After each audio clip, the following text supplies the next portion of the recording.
ఒకతను ఫ్రెండ్స్తో కలిసి శబరిమల కొండకు వచ్చాడు.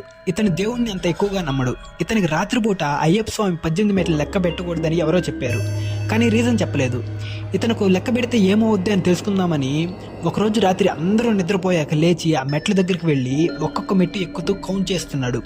10వ మెట్టు ఎక్కి కౌంట్ చేసినప్పుడు అతనికి చిన్నగా ఒక గొంతు వినపడింది. ఎందుకు కౌంట్ చేస్తున్నావని చూస్తే చుట్టూ ఎవ్వరు లేరు. అది ఏందోలే అని అతను కంటిన్యూ చేస్తున్నాడు. 14వ మెట్టు ఎక్కి కౌంట్ చేసినప్పుడు ఆ గొంతు కొంచెం పెద్దగా వినపడింది. ఆపు, ఆయన చూస్తున్నాడు అని. ఇతనికి భయం వేసింది. భయపడితేనే కంటిన్యూ చేశాడు. 16వ మెట్టు దగ్గరికి వచ్చి 16 అని కౌంట్ చేయగానే ఆ వాయిస్ కోపంతో ఇవి మెట్లు కాదురా, నమ్మకం అనింది. అతను 17వ మెట్టు ఎక్కి 17 అన్నాడు. అతని కళ్ళ ముందే 18వ మెట్టు మాయమైపోయింది. అక్కడంతా పెద్ద లోయ ఉంది. ఇతను బ్యాలెన్స్ తప్పి అందులో పడిపోతుంటే ఎవరివో మెత్తని చేతులు అతని వెనుక నుంచి పట్టుకున్నాయి.